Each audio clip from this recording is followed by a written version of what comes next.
Hey guys, welcome to Worlds Together.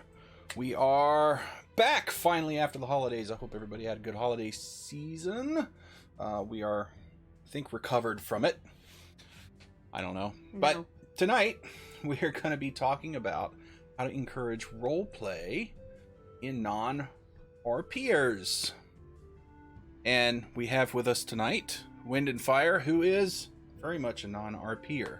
So, I was gonna say it like I have an addiction or something. Hello, my name is Wind and Fire. I'm a non. So, do you just not like role-playing, or do you not... Is it just something you don't think about because you're more of a rules person, or... I find it uncomfortable. Like I find this uncomfortable. Okay, so... I find it uncomfortable. I like other... I mean, I enjoy watching people do things. I enjoy... if somebody goes full on with an axe... I keep wanting to look over at you. Full on with an... I guess I can look at you, can't I? Full on with an accent. I find that fascinating, and I wish I could do it, but I'm awkward and... because I'm awkward.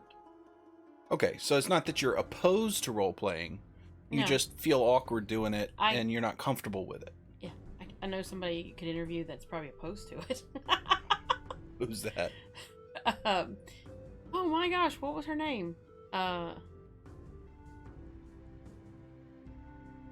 Our others, PGN. Oh. What was her name? What was Sparrow. her name? Sparrow. Oh. Yes. She would not be an RPer, and she would just be opposed to it. I don't care what you did, she probably would never do it. Yeah, but she has a little bit, but she doesn't. She will not do, like, I don't think she would do an accent. She gets annoyed when others do an accent. Yeah. So, anyway, so what we're going to talk about tonight is ways to encourage that. Now, there are certain people that are never going to roleplay. It's not in their nature.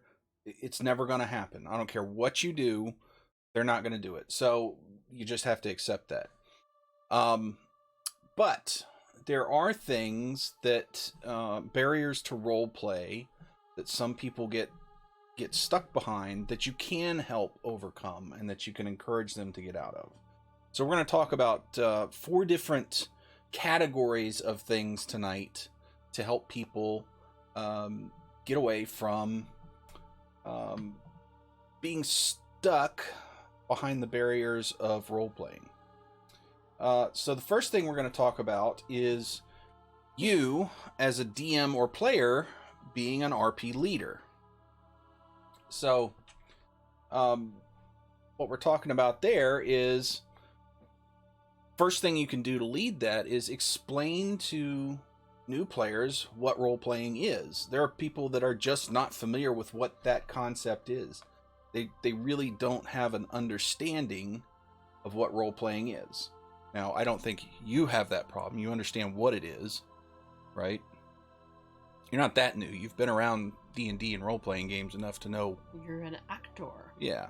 You're playing your part. That you're kind of stepping out of... It's why my characters are usually exactly like me. So, but there are people that, you need to explain to them what role-playing is and what the point of these games is. They're called role-playing games for a reason. You're supposed to role-play, and a lot of people just don't understand that. Another thing you can do is, as a DM or as a fellow player, role-play your characters. Lead by example. If you're a DM, you're playing everybody besides the people that are sitting at the table, so you've got lots of characters you can role-play. And if you're up there just hamming it up and doing the voices and getting into the characters and really acting like the characters would act and not like you would act, that'll encourage the players at the table to do that as well. They'll be more comfortable with it if they see others doing it. So that's another way you can lead people into role-playing. And my brother, who is our DM, is really good at that. He is. He is nothing like his personality. And he can turn that on and off. And I just sit there and watch him. And if you watch me play the game with him, sometimes I'm just like laughing and watching him and I don't even think about doing it myself because I'm enjoying it. But right. I don't find it easy. Yeah, and it's funny because he's very reserved in real life, but you put him behind a DM screen and there's nothing he won't do. I mean, he goes all out. I don't know about that. Well, he goes all out. But that's another thing. Is just lead by example. Role play your characters, and people will be more comfortable after seeing you do it and being around it.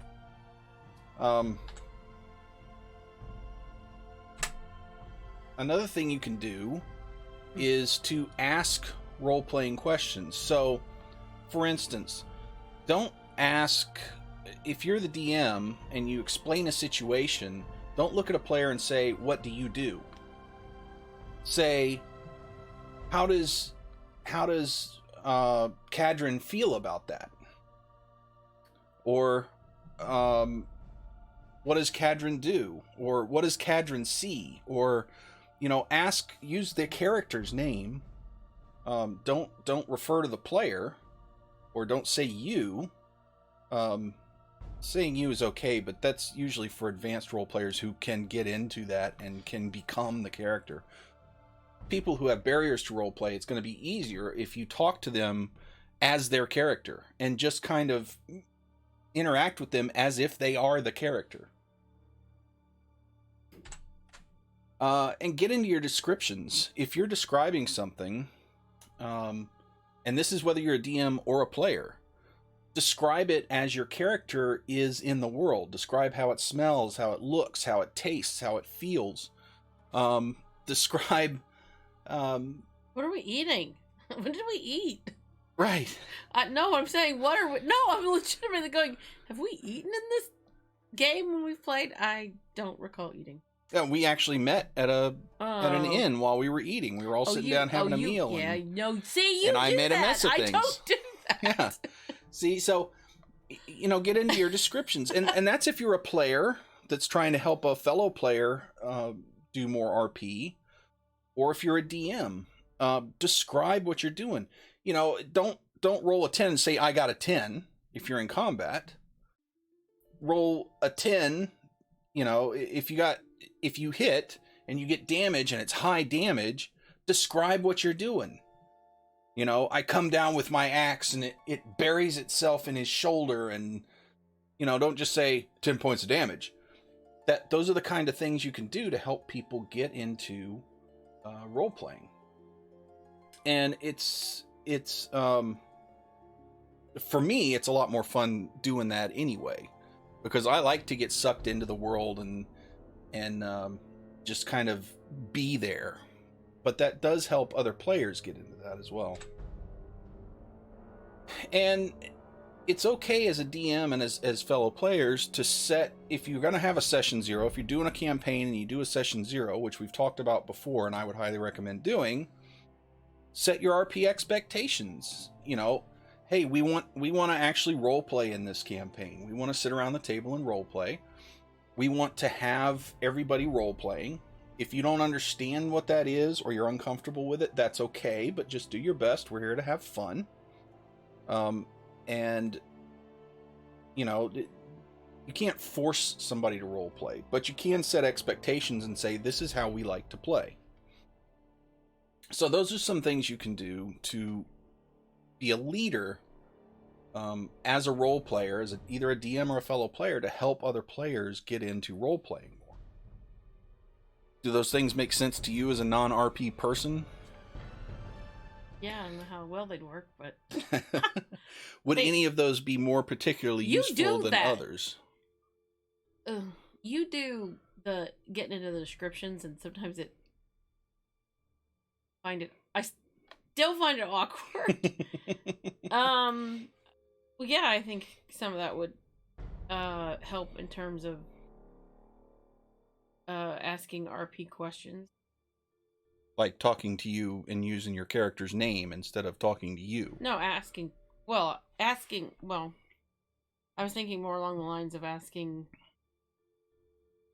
not yes or no questions, but trying to get them to be descriptive. Oh, like what does Kadrin see when she looks around the corner? Right. Or what does she smell right now? Or I don't know if I personally would rather be told you than a third person, because that almost disconnects. For me. It could be. Some types of people are going to be like that. And that's kind of something you have to feel out. So I think I would be more inclined to want you, but it would be helpful to have, if you weren't trying to just be like verbally encouraging, like, hey, come on, tell us how you killed him, or something like that, but open questions that would force you to do it might work. I think that would, like, just getting into the descriptions and questions that would make people describe. All right, so the next thing we're gonna take a look at, and some of these have some kind of overlap, but the next category is interacting with characters. So if you're a DM or a role player, or a fellow player, and you want to encourage role playing, you need to role play and you need to interact with the characters that are at the table. So, like we said, ask the character, not the player. Cadron, what are you doing right now? Not Wind and Fire, what are you doing right now? Cadron, what are you doing right now? And this is Wind and Fire's character right here, just, FYI. Still red hair. Still red hair. Glowing purple eyes, just like in real life. So, but talk to the character, because it's much easier for the player to respond as the character if somebody is talking to them that way and interacting with them that way. Establish character goals, and especially for new players, they're not going to be used to this. So as a fellow player or a DM, you can help them establish what the goals of their character are. What are their emotional goals? What are the goals in the campaign? What types of things are they doing? Does their character want to accomplish that's not the campaign objective, but is a side character objective? For instance, my character in the campaign really wants to find out what is in this purple diary that he found at a bookstore, and nobody's been able to tell him yet. But that's become a recurring theme for my characters. I really want to find that out. It has nothing to do with the campaign.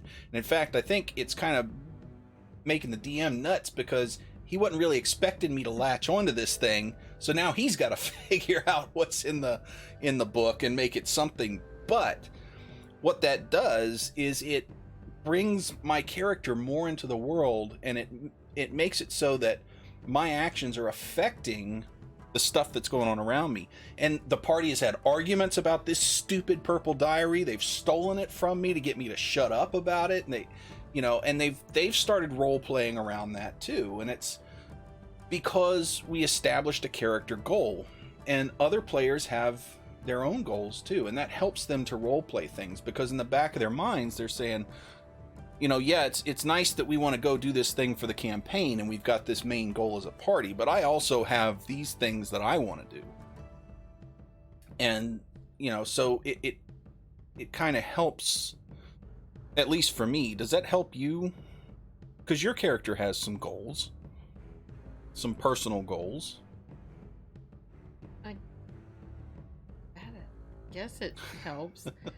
But I guess it helps, but I still have an issue with waiting for the DM to present something or make something happen, that I just follow. I very much follow. And you I don't know that I need a lot of pushing. And knowing you as long as I've known you too, you are more of a rules person than a story person. You like to, what are all my bonuses for the dice and how can I maximize? You're kind of a min-max type person. That's just the way your brain naturally goes. And so role-playing is kind of a thing that you don't think about in the front of your brain a lot, because you're thinking about the rules and the... Mostly.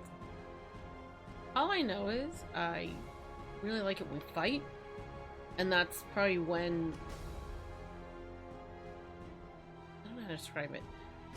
When we fight, we don't just fight. It's not like it's like, oh, go in there, kill, kill, kill. It's just that we go in there, we fight, and then depending on what you roll, depends on what happens.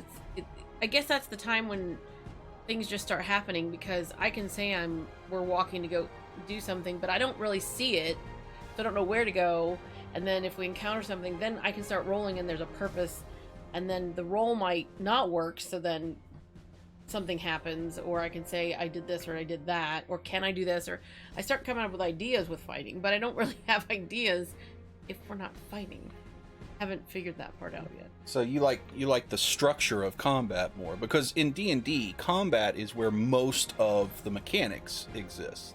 Outside of combat, there's not a whole lot of mechanics going on. So I'm just lost outside of it. Like, right. Just tell me what to do, and then I follow things because that's where the structure is. Right. And so I think with players like you who are very mechanically minded, getting them to start role-playing in combat first is probably going to be the easier way. Well, let's describe what you're doing. Right. You know, not I hit him for 10, but I buried my hatchet in his back and his legs started twitching. I mean, only the last time we played a campaign were we... Alright, he's dead. You know, alright, you killed him. What? Tell us about you. What's the kill shot? Right. And that only started there. Yeah.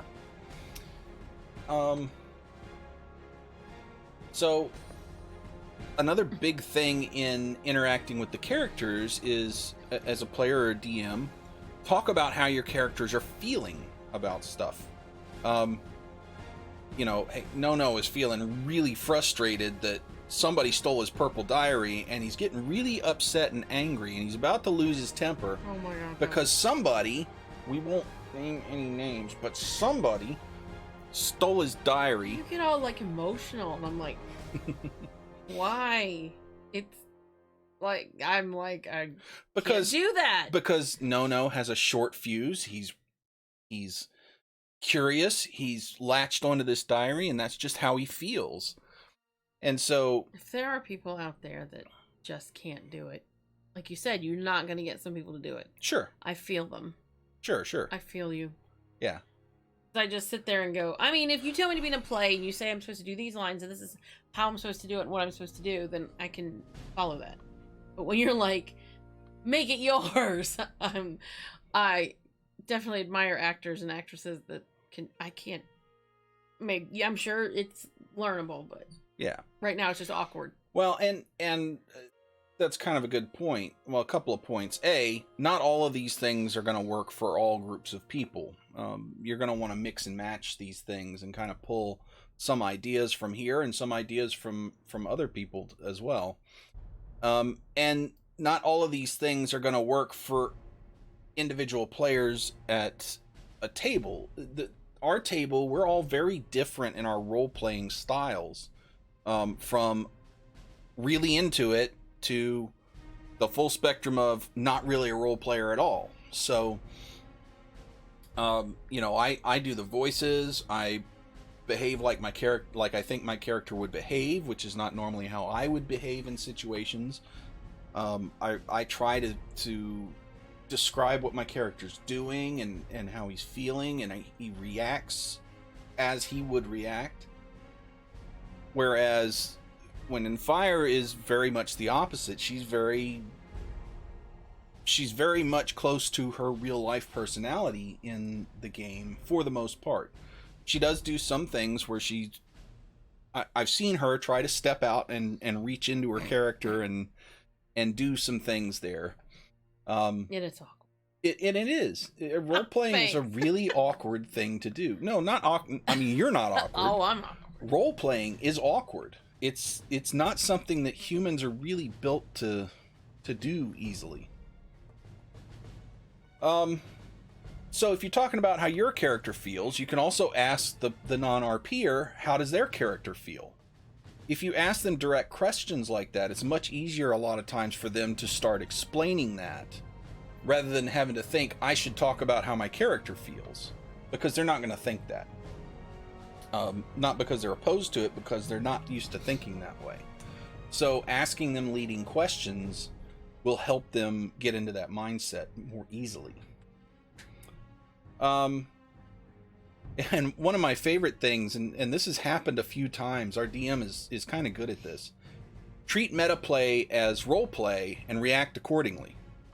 Meta would be like right, like I'm reacting because right. I as a player know something my character shouldn't know, and I start reacting with that information, and the DM puts the kibosh on it because he'll say, you know, something really bad will happen because my character did something that they normally shouldn't have been able to do or wouldn't have known to do. And so our DM is pretty good at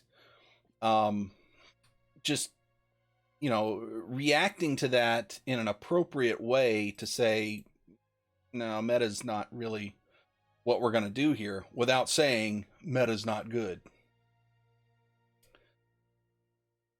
All right, so the next section we're going to look at is setting up an environment that's conducive to roleplay. And I don't mean the physical environment. I'm talking about the in-game environment. Although setting up a physical environment, and we've had a whole show on that, is really good at helping roleplay.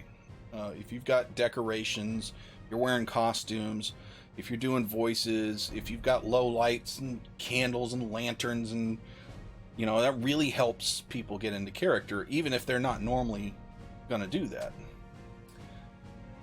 But the in-game environment is important too. So as a DM or as a player, if you're doing something, describe how it smells or sounds or tastes or feels. You know, use the 5 senses. Don't just narrate the scene. Describe it with everything that you can think of to describe it with, because that's going to help people really understand where their character is. And I think that's a thing that we don't, as a group, we don't do very well. That's something I feel like that happened when there was a ghost.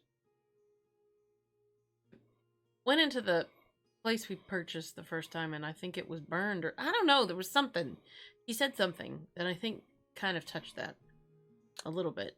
We have a little bit. I think he had a little bit of description of the place that way. But I think that's an area we can do a lot better at, the DMs and the players, describing the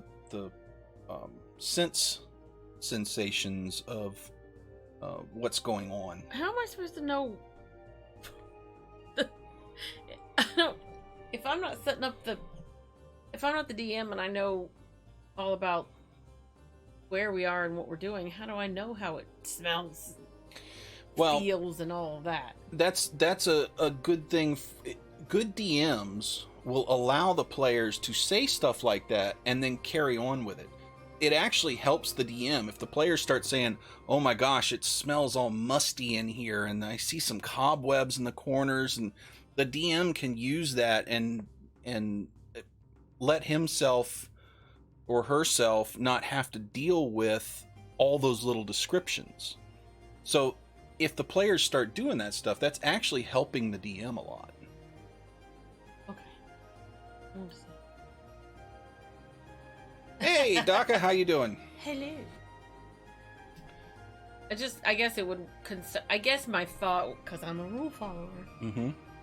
I guess I thought initially was like, well, what if you're saying it's musty and it was a brand new place, and the DM was like, oh, I don't know. Like, it's a poor example, but what if you're describing the complete opposite of what the DM had you doing or something? Well, that could happen. Normally it doesn't, because normally the DM will set the scene generally. Like, he'll say it's a burned out building, or you'll get a general sense, and then you can fill in kind of the blanks. But a good DM will allow you to set the scene sometimes. And if he's a good DM, he'll know what to do with that. If you say it's musty and cobwebby, and he was expecting new and shiny, he'll just switch and say, yep, musty and cobwebby. That's what they're thinking, so that's where we'll go. And we touched on this a little bit before, but describe combat and not dice rolls. Combat is a really important place to set environment, because role-playing, a lot of times, what I've seen in my experiences is people will role-play outside of combat, and then they get to combat, and it's all about the dice rolls and the numbers. I roll a 10, I roll a 20, roll, number. I would say we do that too. We do, yeah. we do a bit of description, but Right. I think that's a place where we could do a lot better job of helping you to role play, because that's combat is where you really get into the game. And so if we start role playing in the combat, I think that's the first place where you're going to start getting comfortable with it. You have to know combat really well, though, because you need to know. Well, like, we're not going to know. But the thing is, we're not going to know their ACs and stuff, are we? No, you have to say the numbers. I mean, you have to communicate the numbers in most situations. I mean, I have seen setups where the DM will, and the players can do that without actually communicating numbers because they're rolling right in front of each other, and the DM says you've got to beat these ACs and stuff. Depends on how the DM plays it, but in most cases you're going to have to communicate the numbers because you got to find out if you hit. But once you do, you should be describing, well, this is what happens. I pull out my sword and I jam it into his knee, and then I punch him in the face. That's half the problem, is like, especially say with the kids, they say, they're like, they just start rolling, and the DM's like, what are you using? Like, what are you don't even know what weapon they have, or, so that is something they... Right. Yeah. And it is kind of important to, there's another stage too where you've got to, players have to figure out the mechanics of combat. Combat in D&D is, although it's very simplified in 5e from what it was in 4e, it's still fairly complex. That's where most of the mechanics and the game rules are, is just in the combat. So understanding the mechanics is important, and you kind of have to do that to be able to start thinking past the numbers and role-playing the combat. But it's also where a good place to start helping people to role-play, because that's where a lot of people really get invested in the game, is the hack and slash combat stuff. At least, especially new players.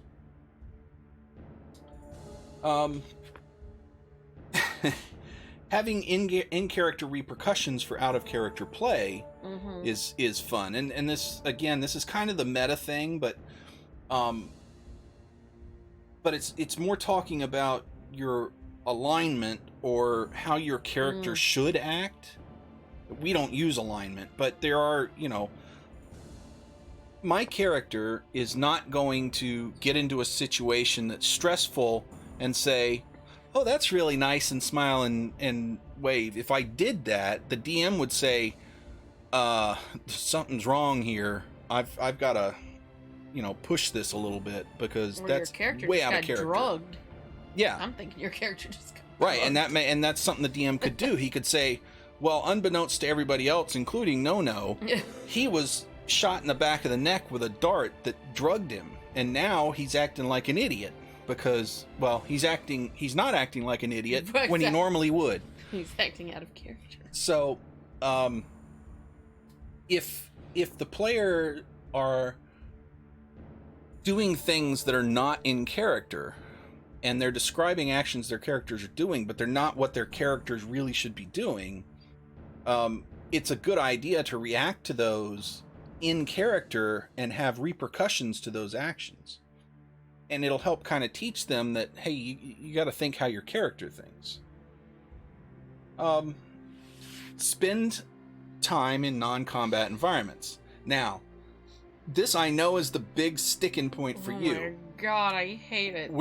No, I hate where we are. I know. We're playing, and this is an uncommon thing in D&D. Yeah. So why are we doing it? I don't like because I really enjoy those, and it's a good challenge and a good stretch. We're actually playing Dragon Heist, which the first part of Dragon Heist is very little combat. It's a whole lot of city intrigue and talking to characters and figuring out all the players in the city and these opposing factions and the politics, and going to all these places, and it's mind-numbing. No. It's, well, no, but it's disconcerting, and we've had some issues because we're not used to playing that type of game. We had no warning. Right. And all the rest of us were going, what's happening? But it's turned out I'm starting to have a whole lot of fun with it, because because there's so little combat, there's not a lot of dice rolling going on, and so we're just creating a story, and we can spend more time thinking about the story, which is the part of D&D that I really like. I'm just scared because it feels like we're pulling teeth. Because for those of us that aren't used to it, which is most of the table. Yeah, it's well, like, none of us are used to it. Well, no, but aren't good at it. It's like pulling teeth, and I feel like that doesn't. That's not great entertainment. Well, possibly. Because sometimes I feel so awkward. I'm like, what do we do now? Like, why are we all just sitting here? Like, legitimately, I'm thinking, why are we sitting in this inn or whatever with no money, and you want to turn it into a what do you want to turn it into? I want to turn it into a bar. Into a bar. It's like just we're in a ramshackle old used inn, sitting around not really knowing where to go and what to do because there's no direction. Right. And so that's just awkward. It is. It's awkward, and we've had some stumbles with it. Do I walk out the door and just wander? But what it allows us to do, what I'm starting to understand about it is, it's allowing us to really think how our characters would think. We have to sit there and say, what would my character be doing right now? Not why are we in the game doing this, but why is my character doing this? I think I don't like it either is because we kind of separate. Like, okay, well, what does my character do? Well, I would go talk to these people, and so they leave. And the other ones are like, oh, well, I guess I'll go talk to these people because that's for my stuff. And we literally just separate. And we're not together. And I'm like, isn't the whole point, like, it's a party, so the party would do stuff together? Well, to a point, but we've had some really entertaining scenes that would not have happened if we hadn't been separated. Namely? Well, coming back together when, like, I snuck up on somebody and kind of ruined their conversation when they weren't expecting me to be there. So it was, there have been some fun things, I think, that came out of that. But I think it's a really good exercise for us to try to stretch our role-playing skills, spending some time outside of combat. Now, I will say, I think getting used to role-playing in combat is probably a good starting place. And then once you're getting that kind of going, then start spending some more time out of combat. I feel like we did not do that. No, I think we kind of been very. Yeah, it's been a little challenging, but we are getting better at it, I think. Another thing is that helps, I think, with role-playing in combat is increase the pace of combat. If you do that, you have to start thinking. It's going to put in your head, all right, what am I doing? What's my character? What's the situation? How am I going to deal with this? And you have to start thinking like your character would quickly. You don't have time to think about what are all the bonuses if I move over here or move over here or move over. If the DM's saying you got 6 seconds, go. Mm-hmm. Sorry, you missed your turn, you go. Sorry, you missed your turn, you go. If you start speeding combat up, it compresses things and it kind of forces you to think as your character thinks, because you have to figure out in their time frame what's going on. It was kind of like playing a RPG video game. If something comes up on you, starts fighting you, you better know how to fight back. Mm-hmm. Or there's nothing else you can do. You have to know what all the controls are and all the things that you can. It's no different. It's just right. And so it makes you know your character. Yeah, and then you start realizing, oh, I didn't do so well. What could I do next time? And then you do it the next time. Right. So I think that's, if you're going to start helping with role-playing and increasing role-playing abilities in combat, this is a good way to do it, is just let's increase the pace. You better know your character, because as the DM, when I come to you, you got 6 seconds to tell me what you're doing and do it, or we're moving on. And you're standing there drooling on yourself looking like an idiot. Well, it's like the choreographed movie fight scenes where it's coming at them one at a time, and you always critique that. Not you, anyone would critique it and say, oh, the bad guy, make sure the other bad guy's done before they start hitting, because that's not what would really happen. Right. You want it to actually be more realistic to a fight.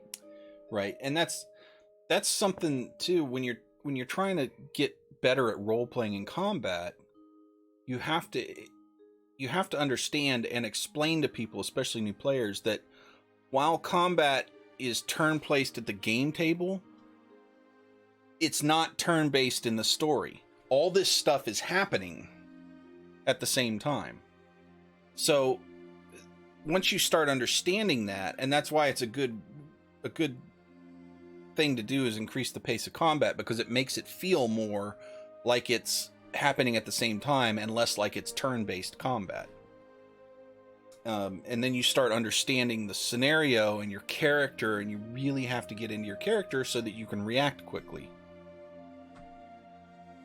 Another big thing about environment and RP is let the players affect world design. Like we were just the example we were talking about before. If you go into a house and say, "Oh, it smells musty in here," and stuff, that should have been the first one. Well, then how does it smell? Right. That's what I was asking. I was like, yeah. But if the DM is good at this, they'll allow the players to affect the world design, and they'll take what the players are saying in character and use that to affect the world. And when you start doing that, what it does is it brings the player into the world, and it makes them feel like their character is actually important, and so they get more connected to their character. And so then they want to role play more because their character is much more fun.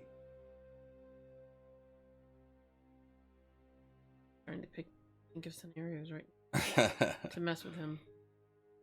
I haven't gotten one yet. Of course you are. Well, something where we're like traveling along and then there's a log. So I say, "Oh, because there's a log, we're gonna sit down here and we're gonna have a." I can't come up with something good because that's not even safe. You can't ever rest just because there's a log. I'm trying to come up with like, oh, how could you make that work to your advantage? Because he's telling us we're going one way, but we want to rest, because we always want to rest, and he's never letting us rest. Yeah. So what in the environment with us? Well, yeah, and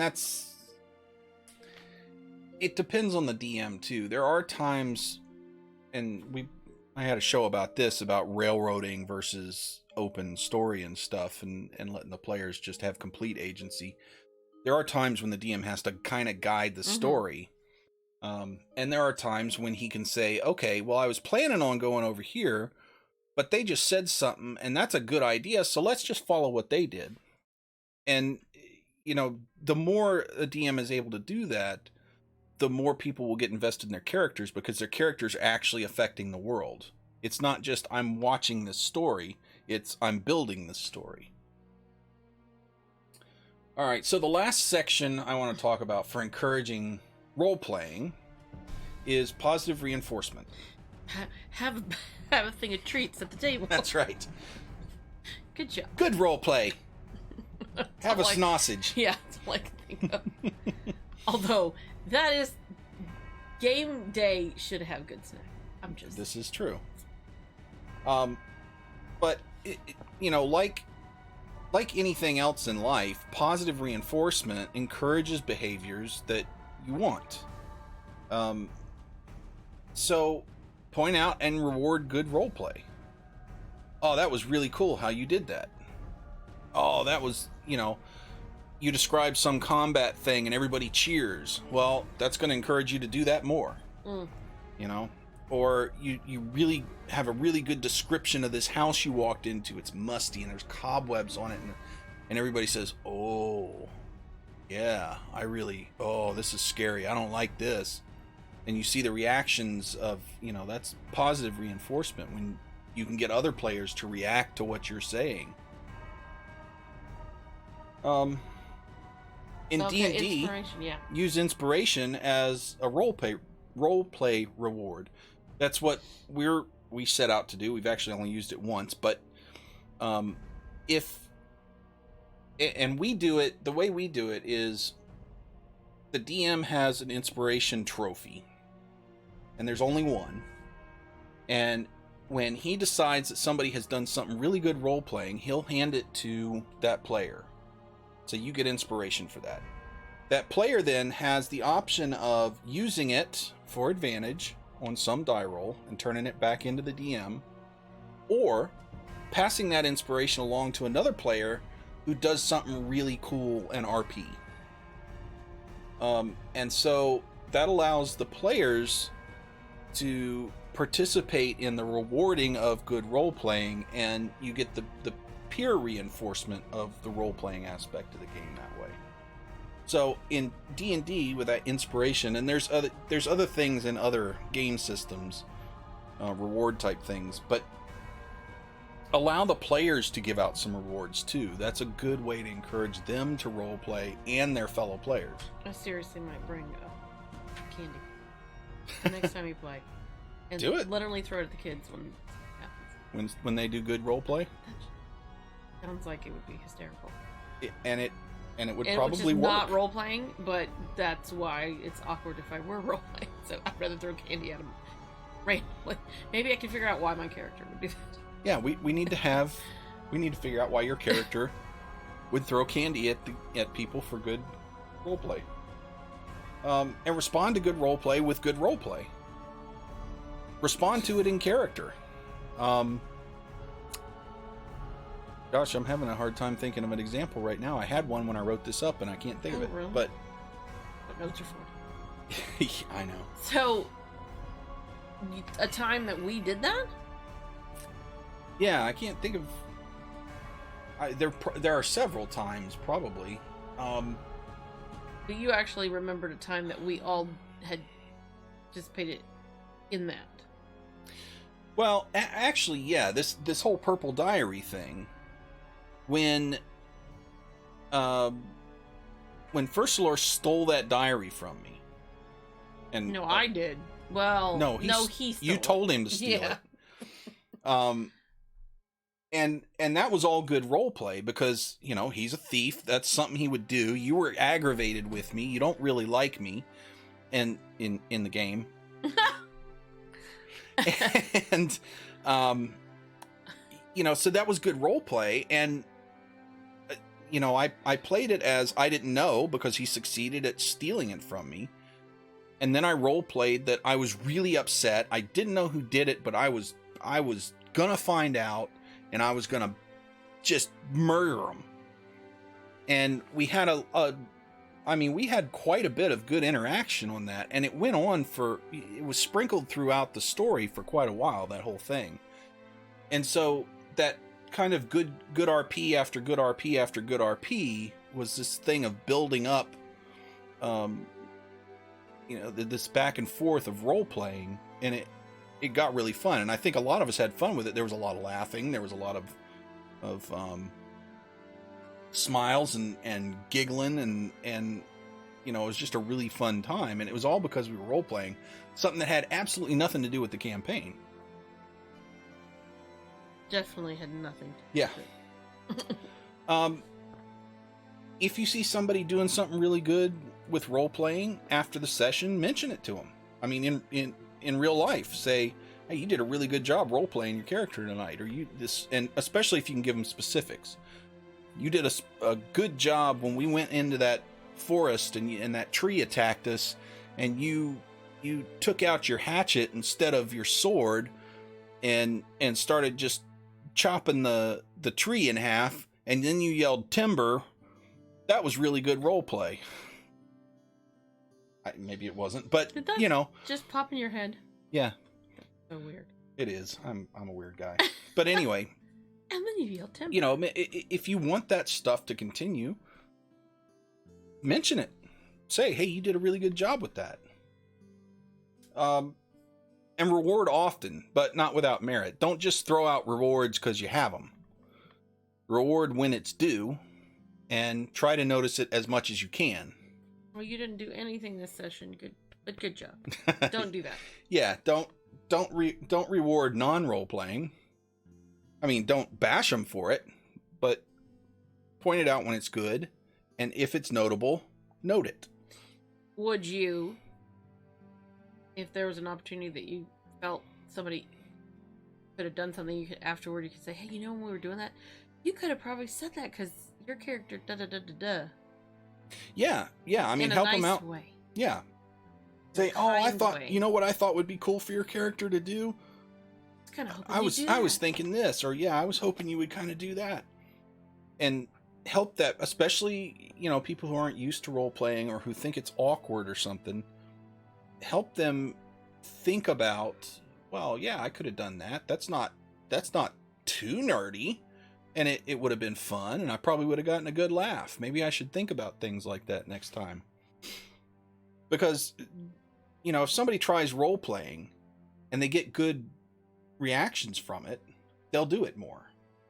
So one of the biggest things, now that we've finished this whole discussion, is if you're a DM or a fellow player and you notice that you have a player at your table or 2 or 12 that are Why are you playing with 12 people? That's too many people. I've seen it before. No. I haven't played it before, but I've seen it. That would be drug long and drug. That's not the word I'm looking for. Drug out. Drug out sounds weird. Anyway, rewarding each other for roleplay add to the tension pool. Oh, that tension pool thing that we talked about. Wait. Maybe have players rewarding each other for roleplay. Tension pool. There is a small cost. What's a tension pool? There's this is a discussion I had on here I don't know, maybe a month and a half ago or so. But it's a way to build tension and to keep players from doing dumb things like, I'm going to roll to see if there's a secret door. I'm going to roll to see if there's a secret door. I'm going to roll to see, well, okay, every time you roll, you got to drop something in the tension pool, and when that pool hits 6 dice or something, we're going to take them out and roll to see if something bad happens. So it keeps people from doing monotonous things just to do them. There are costs associated. Yeah, first lore.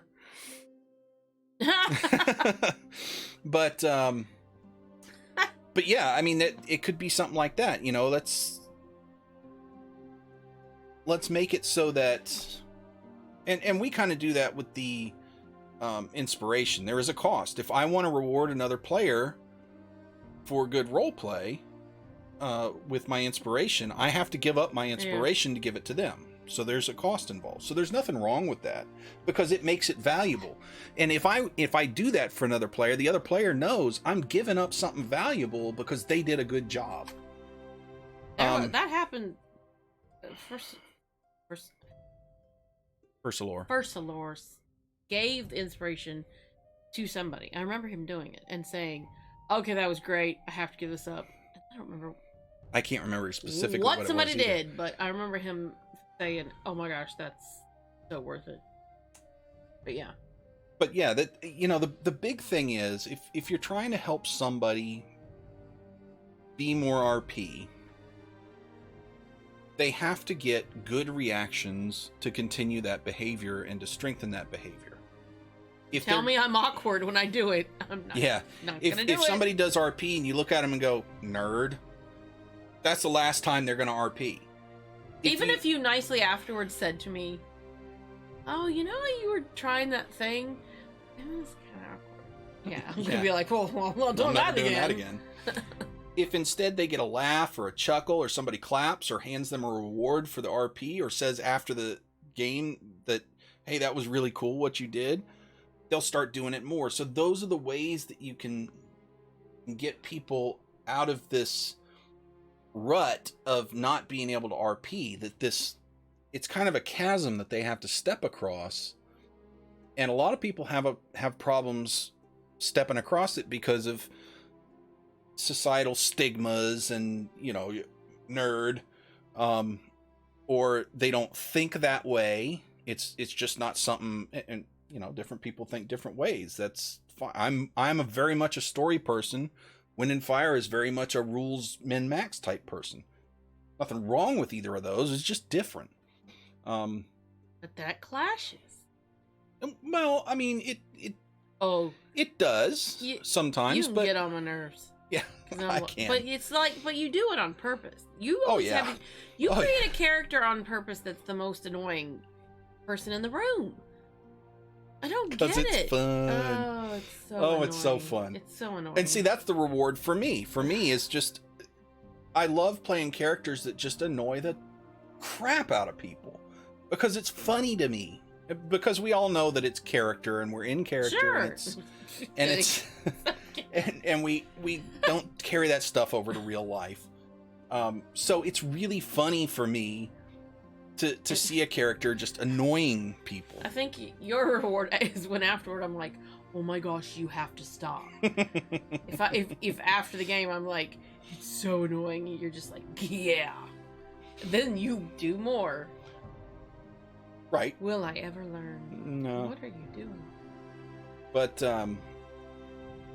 yeah, it's one of those things where you have to help people get across that, and the two big things are either they're afraid of the social stigma associated with it, and they're new to this type of environment, and it's not something that they're used to, and so they feel really awkward doing it, or they're just not a person that thinks that way. So those are the two main types of non-RPers that you're going to run into. There are others, but those are the two main types of people. And so what works for the awkward type person who just really doesn't know how to get into it or feel it, the positive reinforcement in the environment setting really helps with those people. Because it reduces that stigma, and it makes them feel like, oh, it's okay to do this stuff. This is, people like this. This is my tribe. These are my friends. They like when I do this. The other type of person, I just don't think that way. It's just not something that comes into my head. It's not that I don't like it. It's just that I don't think about it. That's the being a leader and interacting with their characters helps more with those people, because it brings those things to the front of their mind more often, and so they're thinking about them more. So, all of these will help with both of those people, but those are kind of the two main distinctions here. Use these more for I don't think about it people, and these more for I'm awkward at it people. I see that. Yeah. I didn't. Oh, that's these. When they see it. Yeah. I don't think they saw it before. You need to say it again. Use these two for I don't think about it people, and these two for it's really awkward people. Is there really as big a stigma to being a nerd now? I think it's not as much. Not as much as it was. Much of a stigma. Yeah, not as much as it was 10, 15 years ago. Certainly not like when we were in high school.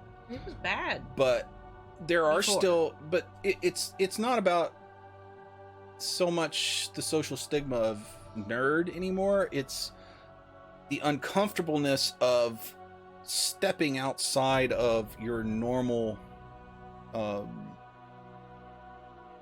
of stuff. how you know how to behave. There are people that are starting to step into nerd culture, and they really don't know how to do it. They're not used to it. And those are it's really awkward for me. I feel kind of weird when I role play and stuff. I don't think I could ever go to LARP. I don't know that I could dress up, but I just don't think I could get into it. Maybe one day if I did it enough. But we go to the fairs. We've gone to Ren fairs, and those people are like, even we've gone to Universal Studios, and there are people who are either they're pretending to be a muggle that doesn't know about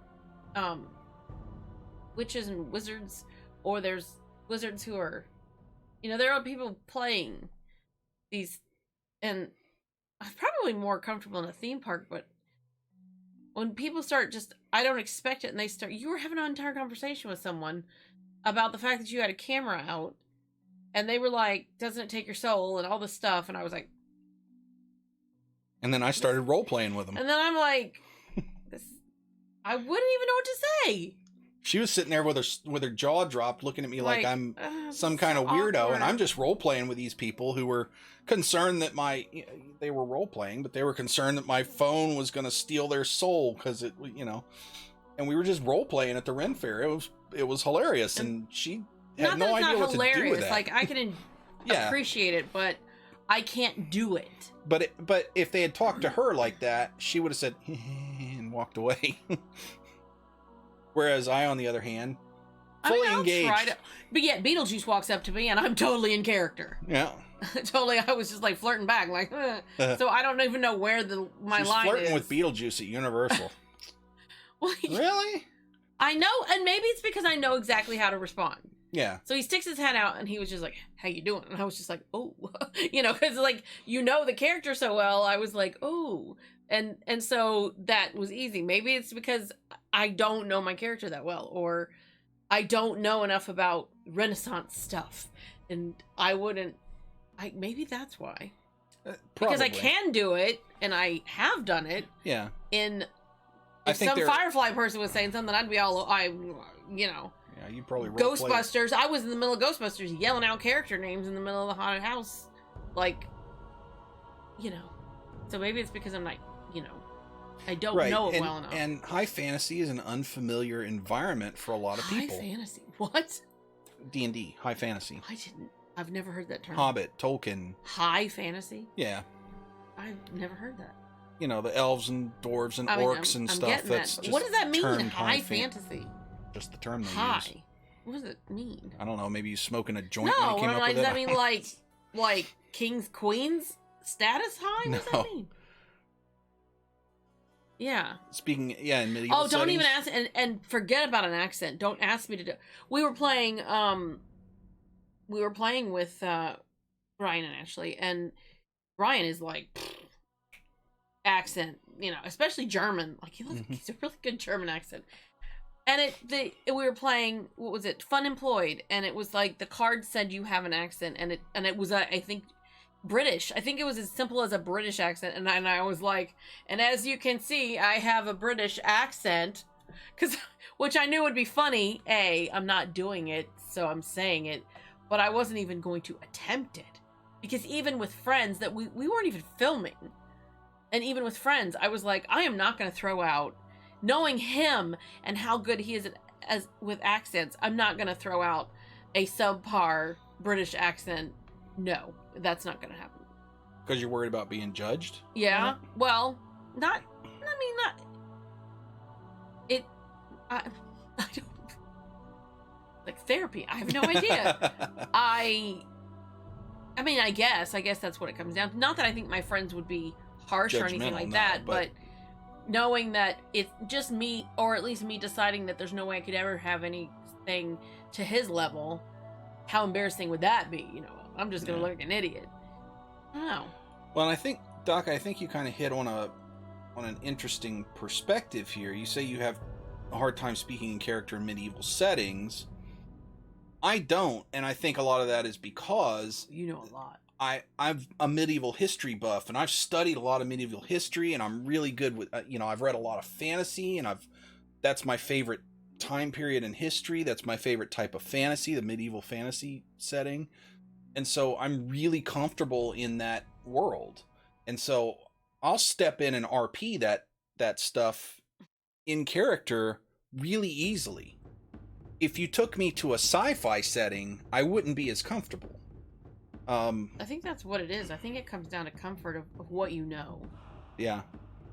I don't know high fantasy as well as I know.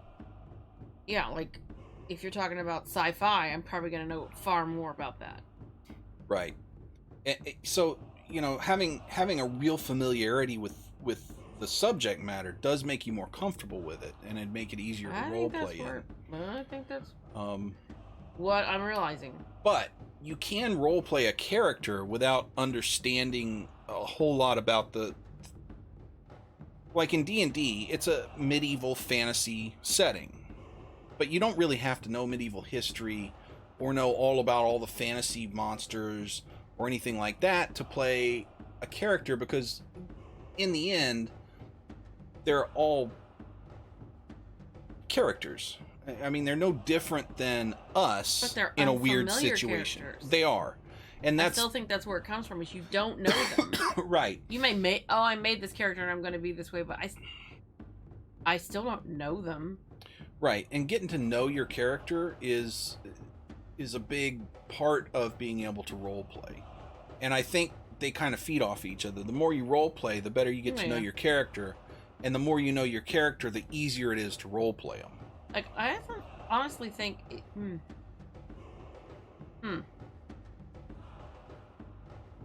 kind of a chicken and egg thing. I'm wondering if I could create a character. I'm just so used. I think I need to create a character that's completely different than me, because all of my characters have been very, very samey. They are literally lawful good. Yeah, every one of them. They're always healers, paladins, or yeah. But I don't necessarily role play the character. I still don't even necessarily role play the character.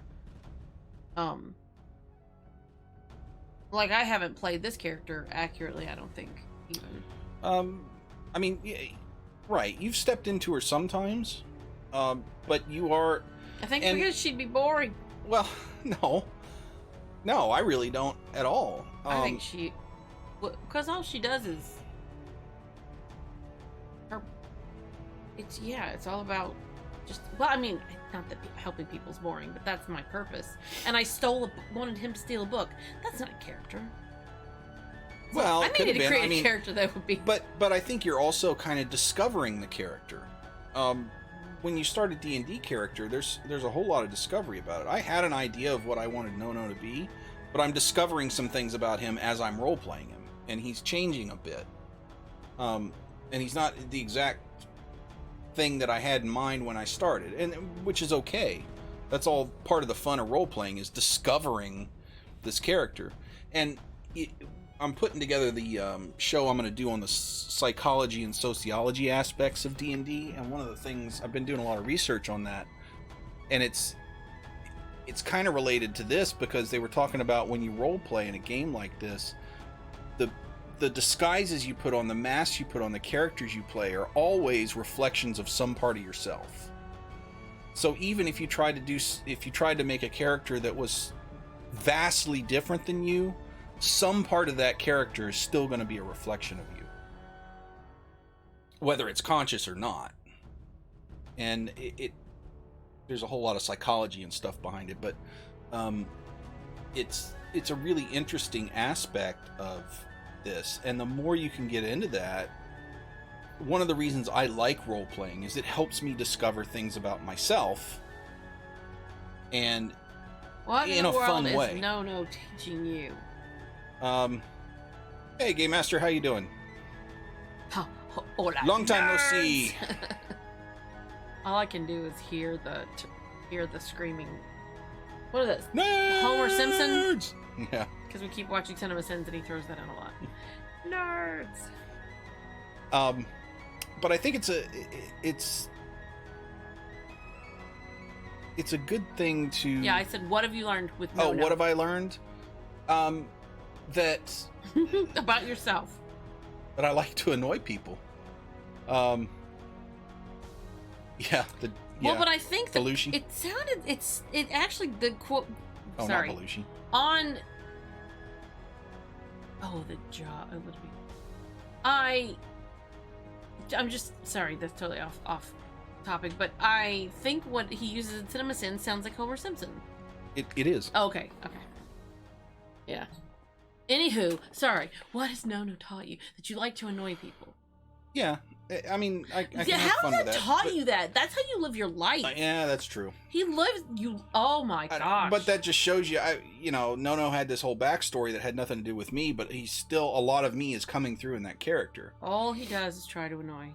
Whether it's his wife or his children. I'm also very curious about stuff. This whole thing with the Purple Journal is because I want to know what it's all about. It's driving me nuts not knowing. But now we all want to know. Right. I forgot. I think he got one page done, and I forgot what it said.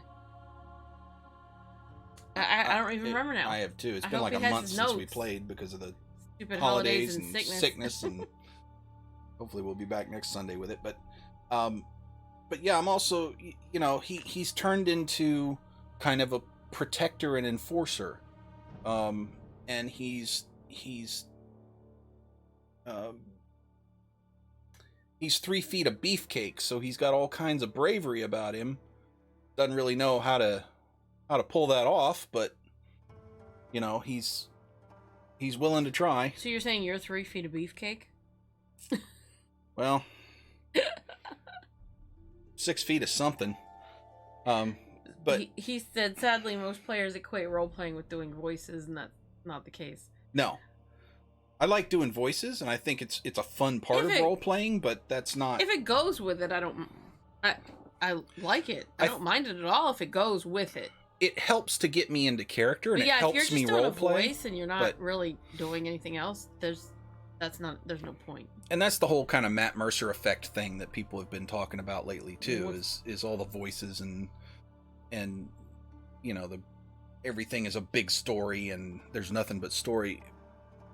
I love story. I love D&D. I like Matt Mercer and all the guys that are doing not just him, but Ox Ventures is really fun, and they're, you know, not so much about the mechanics, but the role playing I have a lot of fun with, and there's just a lot of people that are awkward with it and don't really know or don't know how to do it, and or don't know how to do it without being awkward. Yeah, so I'll try, but it's gonna be painful. And it is. And when I started doing it, you know, when I started doing voices and stuff to help with the role playing, to get more into character, it was really awkward for me. See, I see Ryan. It doesn't look awkward. I don't think Ryan's ever feels awkward about anything. I don't his understand whole life, but how. He's just that way. And maybe because he's very laid back and he doesn't care, and he just, I don't know what it is. And he just will do it, and it's like no effort, and it's not awkward, and it's fun to watch. And then I try it and think, well, I would rather crawl into a hole than, you know. And I will never do a voice, but yeah, I mean, I still try to do the role playing. Taliesin Jaffe's 7 Dwarfs. Huh. I'll have to look that up. But yeah, I mean, voices are fine, and I enjoy people who do voices. I like doing voices, but that's not role playing. That's part of the character, but it's not the role playing. And you're right, they think that acting like me with a different voice is it, but that's not it. Role playing is getting into your character, this character you've created, discovering that character, inhabiting that character, reacting as that character. I don't see anything that's specific to 7 Dwarfs. We'll find it. Anyway, I think you're right. There's this whole thing with voices, and I don't mind people trying that. If they're new players and trying voices, at least they're trying something and stepping outside of a comfort zone. And then you can encourage them with these other things we've talked about to kind of invest a little more into their character and get into that, and just show them how to do it by doing it yourself. Is really the easiest way and the best way to do it, I think. I mean, my brother does, as the DM, he does voices. Yeah. But he also is very animated. Like, he seems to very much know that. I don't want to say character because they're not characters. I mean, I don't know what else to call them. NPCs. He is that. He acts it. He seems to know what their purpose is. If you say something out of character, then he's like, "You were talking?" Like, he'll be stunned.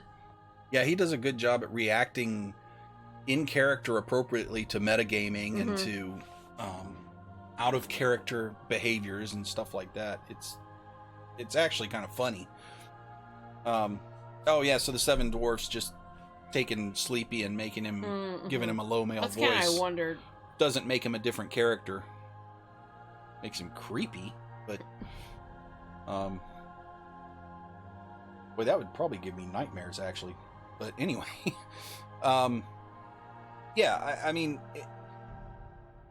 but on the flip side of that, if you've got somebody who's never role played before, they have no idea what it is, and they'll at least take the step of trying a voice, then you know you've got somebody you can work with because they're willing to go outside their comfort zone and at least try something. Even if they don't understand really what they're doing, they're trying to get into it and be part of the group and enjoy it, and they think that's role playing.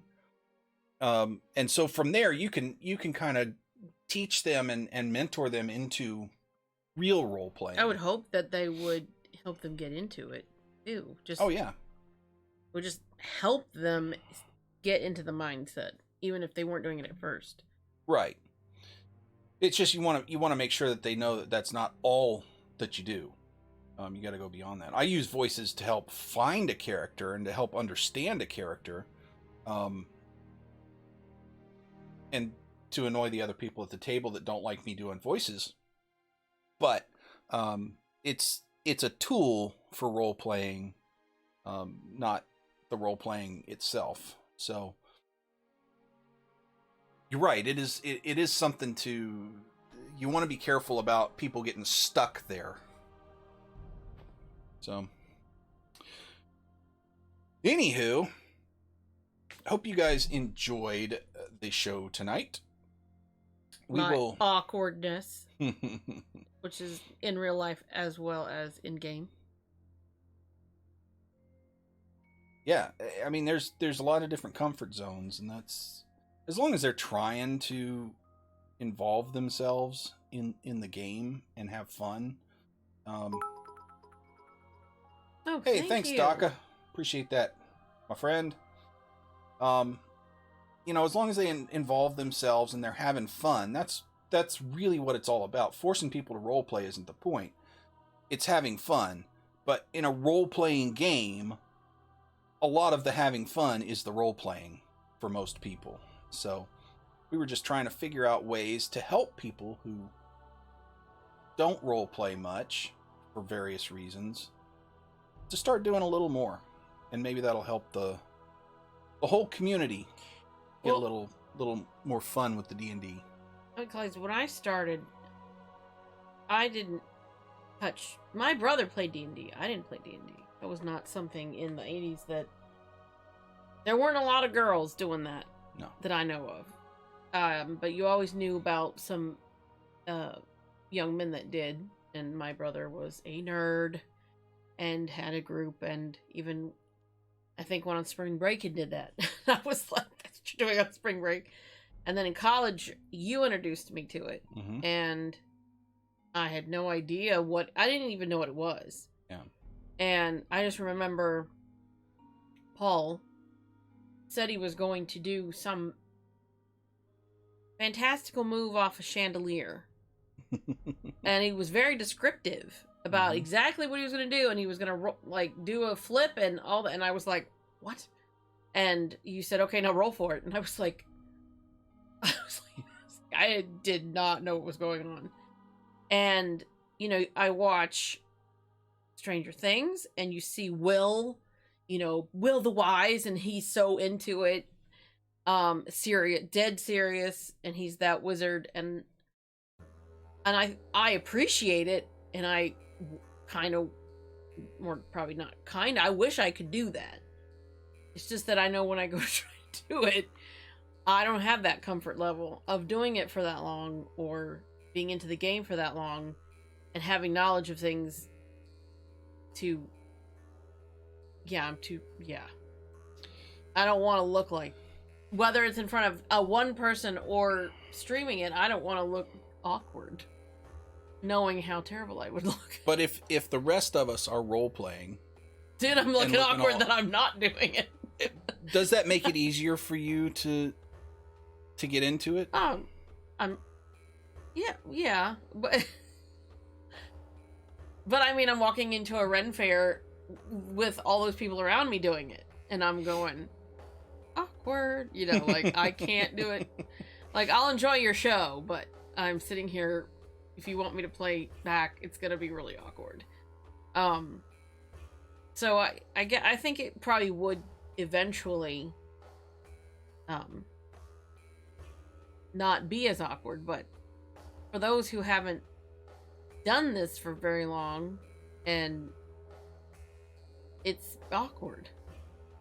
And I've been doing it for, I mean, I played it in college, and we didn't do it for consistently, to say the least, but I knew what it was, and I knew stuff about it. I understand what theater of the mind is and stuff, but when we're sitting and there's no warning, and the last time we played a campaign, we were fighting things left and right, and all of a sudden we're buying an inn, and now we're all sitting in the inn, and it's like, what do we go? What do we do? Where do we go? And I'm thinking, why is the DM telling us to go somewhere? I didn't enjoy that awkwardness. Yeah, well, it was awkward for me I was too. Like, what? We did struggle with that during one of the sessions, and I think it was because we weren't used to that. We were used to in the D&D environment. We were used to hack and slash, hack and slash, hack and slash.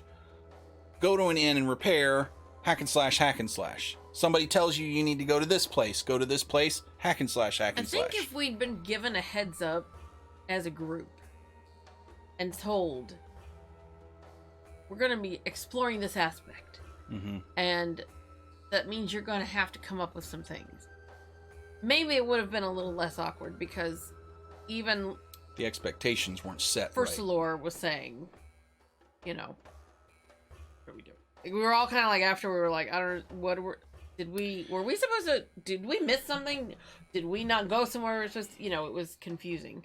Yeah, and the DM stepped up to that and said, after that session, when we were having some problems because we weren't getting it, he said, okay, this is what's going on. You guys are we're gonna kind of sandbox for a while, and you guys are gonna be very, very loosely guided. I don't go to the beach because I don't like sand. Right.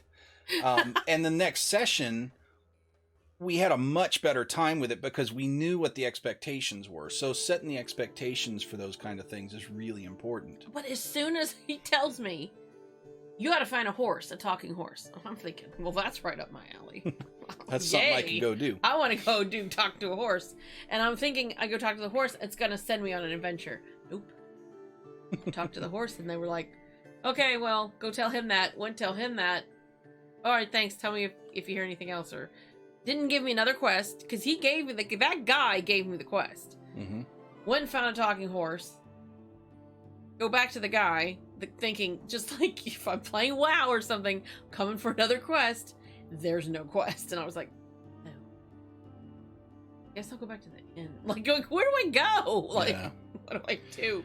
See more and more games with more story, and roleplay versus combat heavy. Yeah, and I think this is because a lot more people are streaming it now. It's becoming more mainstream, and you got Matt Mercer and a lot of those kind of people that are doing a lot of story heavy things, and people are enjoying that. And so when they're playing, they're trying to emulate that, I think. One player is very combat driven, which is who we've got here tonight. She's very combat driven, and the rest of the party finds the story and NPC interactions engaging. I'm much more of the story NPC interaction. Let's talk about politics and intrigue and sneak around in the inns and find people to talk to and mess over. And she's more of, let's go find something to fight and give me, point me in the direction of where I got to put my sword. And then let me start rolling some dice. I don't see that. No. Show me where the bad guy is, because I'm the good guy. But yeah, it's... Which is role-playing to a point. But yeah, you're right. And there are just different kinds of people. And we've got two very different kinds of people right here. And we all go to a movie for a story, so it's not like people don't like stories. It's just that we're not used to creating our own, I think. Right. And it's awkward at first. It is. And there's... It's hard to do if you've got all new players at a table. But if you've got some new players and some experienced players and a good DM, the experienced players and the DM can kind of usher the new players into role-playing over a period of time and help them develop their role-playing skills. And I think that's a good thing. It's understanding character and helps you understand yourself, I think. And I don't think that that's in any way bad for anybody. It's entertaining. It's all just entertainment. Yeah. And, I just saw a post that the actor who is Hispanic, I believe. Hispanic. Married to Eve. Oh yeah, he's married to that woman with the severe accent that's like Hourglass. She was on Modern Family. But I showed you the article that he's like this. You would never think he played D&D. Oh, right, I can't think right. of his name. I can't either. But he's teaching kids. Like I think the article said he was teaching kids in libraries. Like, teaching new kids and going out and getting more people to learn about it. And I also saw a post of of somebody that I worked with, and they have, it's like you work with people, nobody has kids, then you all eventually get kids and you grow up and stuff and you still kind of interact. Well, she posted that she responded to that post and she shared it and said that her son plays. And I was thinking, well, why don't you, there need to be more even of there's a lot of these kids that are still playing, just like my brother did and you did younger. Why aren't the adults doing it? Why isn't there more, and even the moms that, I play, but in the homeschool group, there's an entire group of kids that play. But the moms don't know anything. I don't know anything. And I'm like, why not? Why can't we get more of these adults into it, too? That have these kids that are interested. Yeah, that's a whole outreach thing that I don't know, maybe I could do a show on that. How to outreach this stuff to people and bring it to people who aren't familiar with it, who are maybe scared of it or intimidated by it or don't know anything about it. And there's lots of people that I've seen posts of that are apparently locally we have a library that opens up for it for D&D. There's a game store that teaches, and so a lot of these kids have been these parents are like, oh, I'll let my kid go and take the class, but it's like, well, what about you? I just don't get the adult part of it, because there are a lot of adults playing, and there's more and more as it goes, because more stuff is being streamed and more people are finding out what it's about and starting to enjoy it. And there's still a stigma. I will say there is still a stigma with Satan worshiping. It's still there. It is. It is still there with some. That's one people of the that don't know what it is. One of the things that we're going to talk about in the psychology episode is part of that Mazes and Monsters 80s hysteria that came about, and the social stigmas associated with role-playing games. But that's for another night. Hope you guys enjoyed this. I hope that it helps you out with helping fellow players to role-play a little more, because these are, after all, role-playing games. It's right in the name, so I guess it should be a part of it. If you guys enjoyed this, please make sure, if you're seeing it on YouTube, give us a like. If you're seeing it on Twitch, give us a follow. Like and subscribe, mash all the buttons, ding all the bells, YouTube, Facebook, Twitter, and Twitch. And until next time, game on.